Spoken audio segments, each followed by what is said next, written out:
Hi guys, this is an asynchronous video that is going to discuss some of the factors that impact trade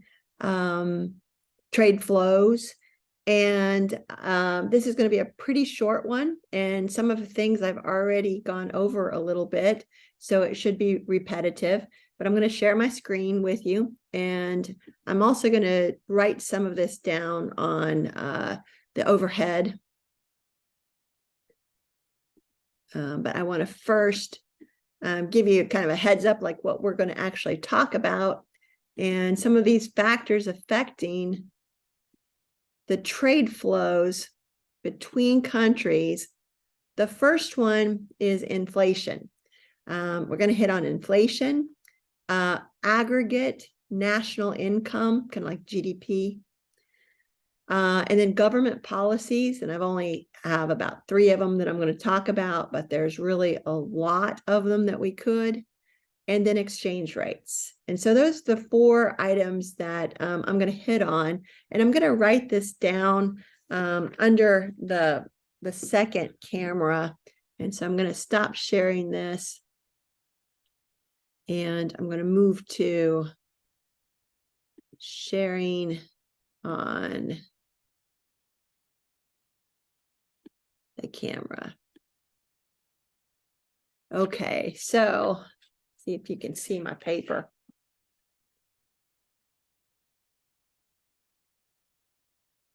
I know this thing was set up for a lefty, so bear with me here. The first thing that we want to talk about as far as the international trade flows go, what it impacts them is inflation. And we've got ourselves a little bit of inflation right now. It has come down a little bit, but it is up, and I think I'm not sharing properly here.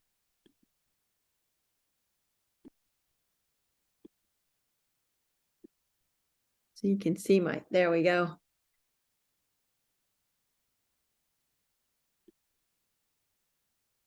If I don't cover everything up for you to see.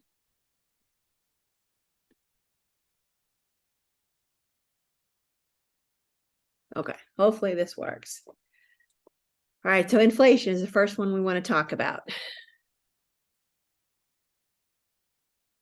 And what inflation does, and just to give you an idea, make certain that you know what the inflation rate is, not only here in the US, which we've been hanging around 7 to 8% inflation over the past 6 months or so. We've been watching it very closely. I want you to make sure that for your case study, you're very aware of what the inflation rate has been in your country where your subsidiary is located, and particularly relative to the United States. And so because you're a trade partner, if you're in Mexico and you're doing your teaching in English in Mexico, the Mexican inflation rate, it's very important to look at it relative to what it is in the United States. So keep that in mind. I want you to think about inflation and how that affects trade flows. We have our share of inflation today. A year ago, 9 months ago, our inflation rate was relatively high compared to the rest of the world. There was probably about 7 countries in the world that had higher inflation rate than we did. And they were places like Turkey, which is hitting 80 and 90 and 100% inflation per year. Crazy. We're not at that level, but we were kind of in the next tier. We were up there pushing 10%. So with that said, how does inflation affect trade flows? And so first of all, our inflation makes our products look expensive to us. So domestic prices go up with inflation, and they make us look at everything, and it's all more expensive. So particularly if we have a strong dollar, which we've had, we look abroad. we look abroad to buy imports. And so it makes sense with inflation domestically that we might increase our imports. We had trouble with that, though, because of the supply chain issues. Those imports were not as available to us as they normally would be because of that, because of the supply chains. When imports go up, our current account is going to go down. That means in the US, our deficit in the current account worsens, right? So inflation has an impact, a direct impact on our trade flows and our current account. Second point I told you I'd make has to do with our national income and our aggregate national income. That's just all of us added together. And with that, when our incomes are rising, and our incomes as a nation were rising during COVID because of all of the government programs. So everybody had a little more change in their pocket in general, and that was the whole point of those programs. But as our incomes rise, we tend to buy more of everything, both domestic as well as foreign goods. So we buy more of everything. We increase our imports as well as increase our purchasing here in the US. When we increase our imports, we're also causing our current account to fall, which means our deficit, which we have been running, to rise. Our current account deficit deteriorates. All right, another item that I want to hit on has to do with government. And so our third point are government policies. And those government policies, I think I had a couple of them on the PowerPoint. The first one was governments subsidizing for exporting. Now, in the lingo in international finance, it's called dumping. When a government is encouraging companies in their country to produce more and export it out to the rest of the world, dump it onto the world markets, which puts pressure downward on the price of those products because there's so many of them. But what this does is it makes the product cheaper. These subsidies are making the product cheaper, for instance, to actually produce if a government is subsidizing it. So makes products cheaper to produce. And what I mean by that is under the veil. So we've talked about under the veil versus the veil, nothing to do with foreign exchange here. It's subsidizing production so that it's cheaper and they can come out with more profit by producing these products. And this is all under the veil, not anything to do with the exchange rates. So it's to produce, so it's cheaper to produce. When it's cheaper to produce and it's cheaper to produce under the veil, that means that then the prices look cheaper to the rest of the world, to foreigners.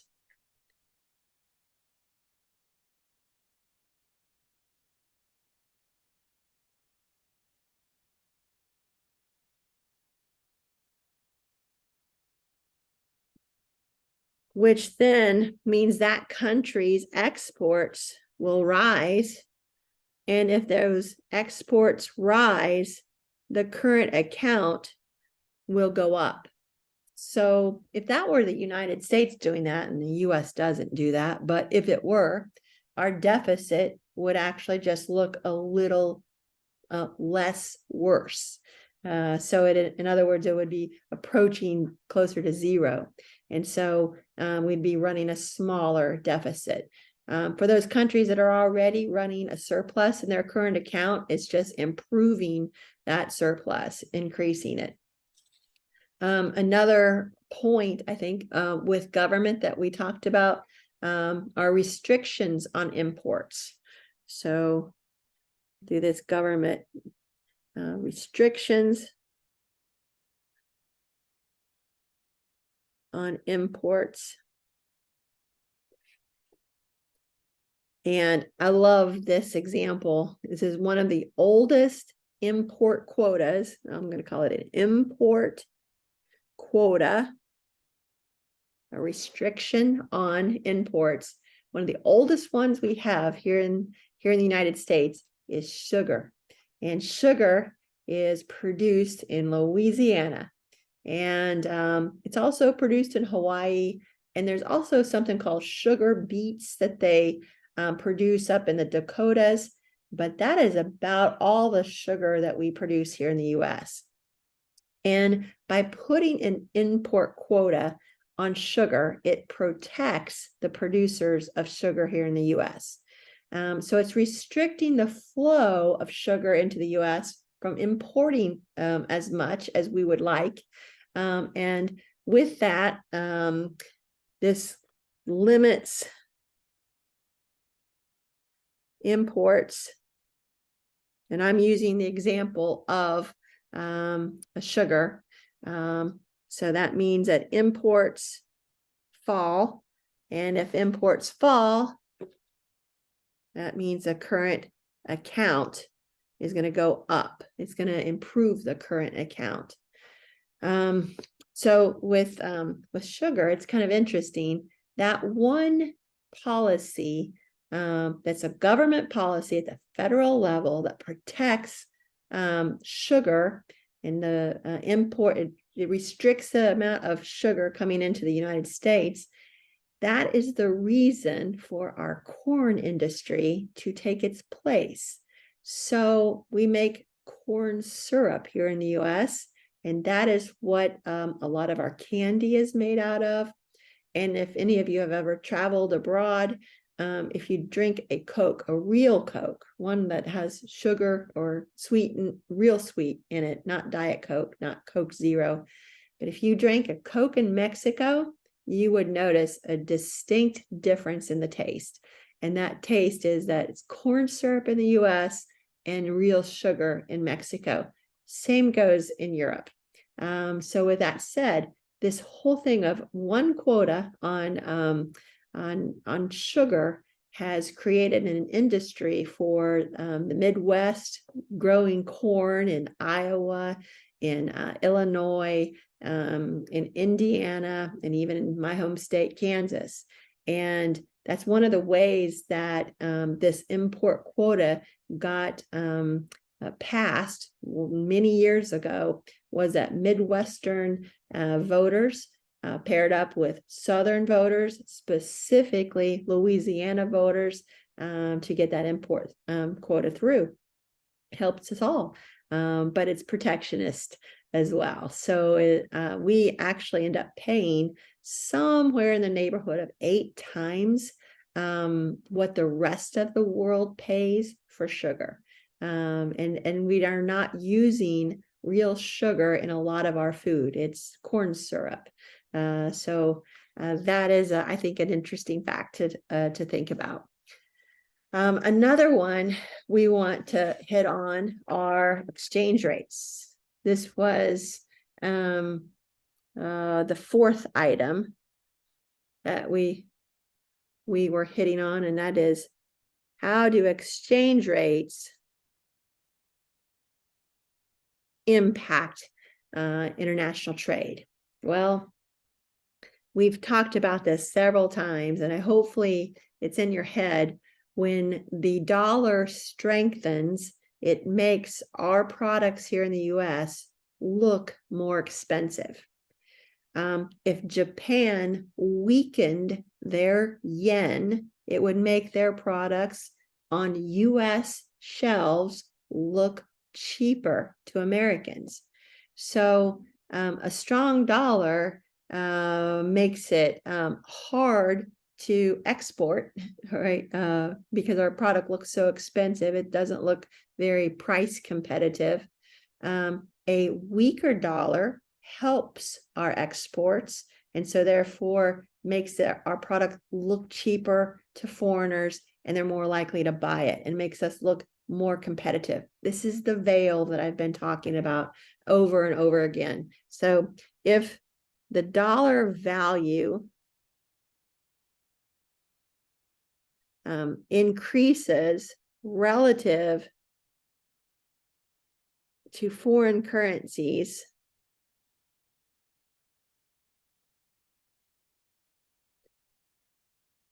this makes US products look more expensive.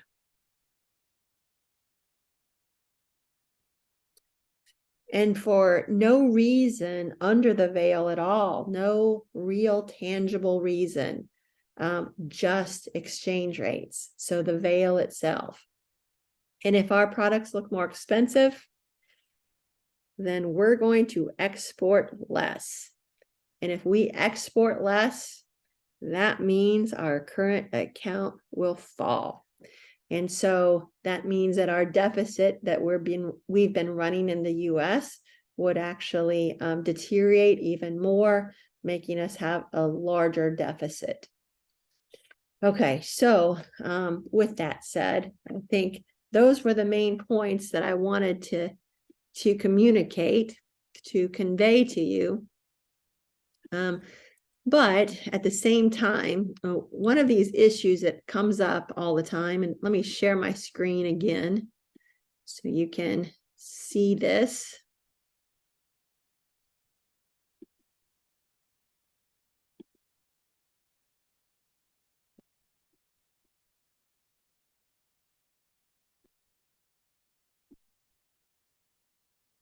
You can see the PowerPoint. This is a list of reasons why this idea of weakening a currency can improve exports, and why sometimes this fails.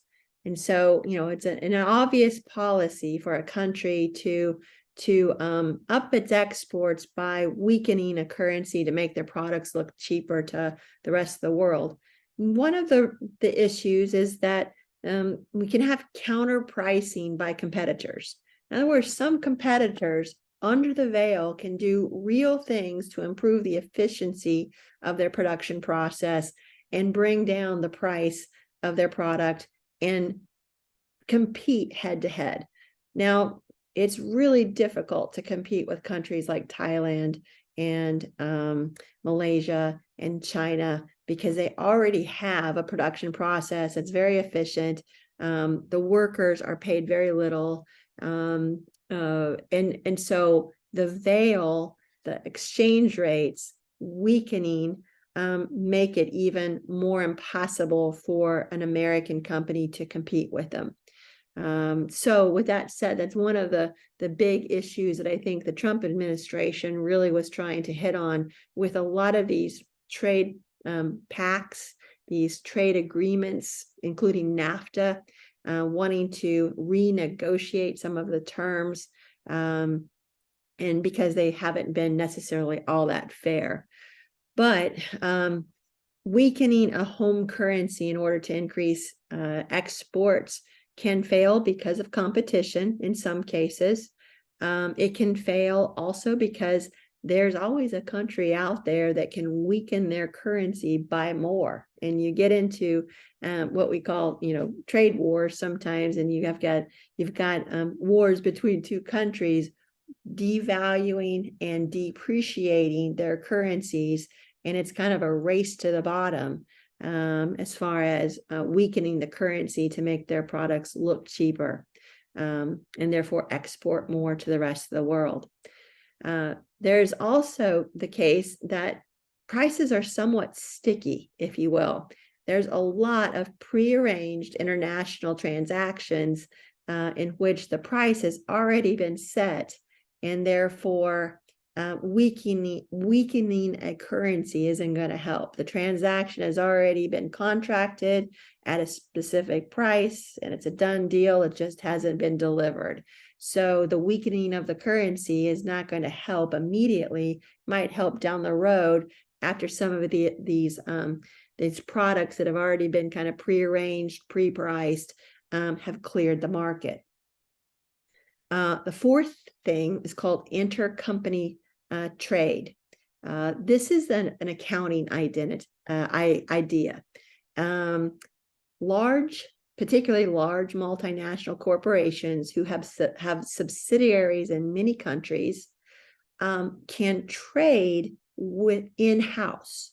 And so, for instance, if a company wants to move cash flows from one subsidiary in Thailand to another subsidiary in Mexico, they can do it in many different ways.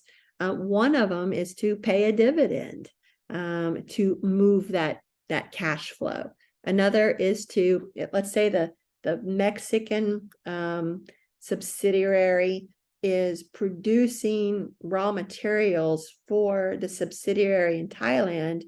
What they can do to shift cash flow over to that the Thailand subsidiary is just to raise the price on them, and it's all done in-house, not in the free markets. It's all under the roof of one single holding company. And so that doesn't have these intercompany trades between subsidiaries aren't going to be affected by weakening a home currency. And in fact, these large multinational corporations can use these intercompany trades in order to circumvent some of these actions by governments. Okay, so hopefully these videos aren't too long. I'm trying to keep them shorter than I have in the past, and hopefully your attention span is able to keep up with me. But see you on the next one, and we're going to start chapter 3.